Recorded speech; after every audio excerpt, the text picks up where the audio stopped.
Daily. Taste the Daily. Football వీరందరూ కూడా ఫుట్బాల్కి చెందినటువంటి టీమ్స్, క్లబ్కి ఆర్గనైజేషన్ చెందినటువంటి వారు కూడా దగ్గరుండి వీక్షించడం కోసం ఇక్కడికి చేరుకున్నారు. చిన్నపిల్లలతో సహా వీరందరూ కూడా మెస్సీ మ్యాచ్ని చూసేయడం కోసం ఇక్కడికి చేరుకున్నట్టుగా కనిపిస్తుంది. ఇది గేట్ నెంబర్ 2 దగ్గర పరిస్థితి. ఇది ఓన్లీ వివిఐపీలకు మాత్రమే ఎంట్రన్స్ గేట్. ఈ గేట్ సమీపంలోనే ఎక్కువగా క్రౌడ్ కనబడతా ఉంది. మిగతా దగ్గర సాధారణ ప్రజలందరూ కూడా లోపలికి వెళ్లే విధంగా ఏర్పాట్లు చేయడం జరిగింది. వీళ్ళంతా కూడా ఎక్కడి నుంచి సార్ మరి government high school, Victoria memorial high school, Saroor Nagar. మెస్సీతో ఆడబోయే క్రీడాకారులు వీళ్ళు. సీఎంతో మెస్సీతో ఆడే క్రీడాకారులు already selected players, already national క్రీడాకారులు అండర్ 14, 17 లో. రేవంత్ రెడ్డి సైడ్ ఆడుతున్నారా, మెస్సీ వైపు? ఇప్పుడు లోపలికి వెళ్ళాక టీం డిసైడ్ చేస్తుంది. అక్కడ కొంతమంది రేవంత్ రెడ్డి సైడ్, కొంతమంది మెస్సీ సైడ్ దిగి ఆడే అవకాశం ఉంది. ఎంత అనుభవం ఉంది సార్ మీ స్టూడెంట్స్ కి? పిల్లలందరికీ దాదాపు ఒక 5 to 6 years అనుభవం ఉంది. అండర్ 14, 17 డిస్ట్రిక్ట్, స్టేట్, నేషనల్ ఆడిన క్రీడాకారులు ఉన్నారు. వాళ్ళని చూజ్ చేసుకుని తీసుకురావడం ఓన్లీ గవర్నమెంట్ స్కూల్ పిల్లలు. అందుకే గవర్నమెంట్ ఇచ్చిన అవకాశాన్ని కలెక్టర్ డిఓ గారు ఇవ్వడం వల్ల వీళ్ళని తీసుకొని రావడం జరిగింది. మీరు ట్రైన్ చేస్తారా వీళ్ళందరూ? మా కోచ్ ఉన్నాడు ఇక్కడ, రవి అని, విక్టోరియా మెమోరియల్ స్కూల్. అది అనాథ స్కూల్ అన్నమాట. అలాంటి పాఠశాలలో చదువుకున్న పాఠశాల విద్యార్థులు. విక్టోరియా మెమోరియల్ స్కూల్ జడిపేచేస్తారు పిల్లలు, జడిపేసి తుక్కు కూడా పిల్లలు ఇందులో పాల్గొనబోతున్నారు. ఇది ఎలా ఫీల్ అవుతున్నారమ్మా మీరు? ఎవరితో ఆడాలని అనుకుంటున్నారు?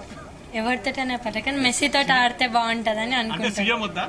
సీఎం తోటి కూడా ఆడితే, ఒకవేళ సీఎం టీమ్ లో సెలెక్ట్ అయితే ఎట్లన్నా పర్లేదు, ఎట్లన్నా ఆడాలి అంతే. ఆడాలి. మెస్సీ అంటే ఇష్టం అంతే. ఇష్టం. ఓకే, మీరు సేమా? ఎట్లా ప్రాక్టీస్ తీసుకున్నారు, ఎట్లా సెలెక్ట్ అయ్యారు మీరు అందరు? మేము ఎట్లా సెలెక్ట్ అయ్యాను, సార్ వాళ్ళు సెలెక్ట్ చేశారు. మేము బాగా ఆడతామని ఇది ఏం కాదు అని, అంటే ఆడే బట్టి తీశారు కదా అందరినీ. సార్ వాళ్ళు మేము స్టేట్ మీట్, నేషనల్ ఆడినందుకు తీశారు. మెస్సీతో ఆడతారా రేవంత్ రెడ్డితో? ఎవరితోటైనా పర్వాలేదు, ఎవరికి అవకాశం వచ్చినా సరే. నువ్వు తమ్ముడు? నేను ఎవరిదైనా మెస్సీ అయినా సరే, రేవంత్ రెడ్డి అయినా సరే, అందరూ మన చీఫ్ మినిస్టర్, మన ఇంటర్నేషనల్ ప్లేయర్తో ఎవరు టీం ఏం సెట్ టీం తీసినా వాళ్ళతో ఆడతారు. ఎవరు అవకాశం వచ్చినా ఆడతారు టీమ్స్. మీ టీం అంతా విక్టోరియా మెమోరియల్ ఎన్ని రోజుల నుంచి ప్రాక్టీస్ చేస్తున్నారు? నేను 3-5 years వెళ్ళి ప్రాక్టీస్ చేస్తున్నాం. 5 years నుంచి ప్రాక్టీస్ చేస్తున్నాం. మీరు ఇప్పుడు మెస్సీకి సమానంగా ఆడగలుగుతారా? అంటే ఇక చెప్పలేం కదా, ఆయన అంత ప్లేయర్, మేము అంత ఆడతామని చెప్పలేం. చూద్దాం, ట్రై చేద్దాం. మెస్సీని ఓడించగలుగుతారా? ముందు ఉంది, మనం చెప్పలేం కదా, ఒకసారి చూద్దాం, ఓడిపిద్దాం.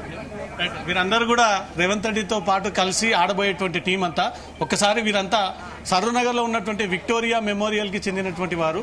వీరందరూ ప్రత్యక్షంగా మెస్సీ ప్లస్ రేవంత్ రెడ్డి ఆడుతున్నటువంటి ఈ 2 టీమ్స్ లో వీళ్ళందరినీ డివైడ్ చేసి వీళ్ళతో వారిని ఆడించబోతా ఉన్నారు. వాళ్ళకి చెందినటువంటి కోచ్, గైడ్ అందరూ కూడా ఇక్కడికి చేరుకున్నారు. ఒక పక్క మహిళలు, చిన్నారులు, చాలా చిన్న ఏజ్ అయినప్పటికీ వాళ్ళకు దొరికినటువంటి అరుదైనటువంటి అవకాశం కాబట్టి ఆ ఆపర్చునిటీని యూటిలైజ్ చేసుకోవడం కోసం వీరంతా కూడా ఇక్కడికి చేరుకున్నారు. మరి కాసేపట్లో ఈ ప్లేయర్సే లోపలికి వెళ్ళి అటు మెస్సీ, ఇటు రేవంత్ రెడ్డి 2 టీమ్స్గా డివైడ్ చేసి కొంతమందికి ఇంకొంతమంది ఒక టీంకి అలాట్ చేసిన తర్వాత వీరే మరి కాసేపట్లో ఆడబోతా ఉన్నారు. ఆ ఫుట్బాల్ టీం అంతా కూడా ఇక్కడికి చేరుకుంది. ఒకసారి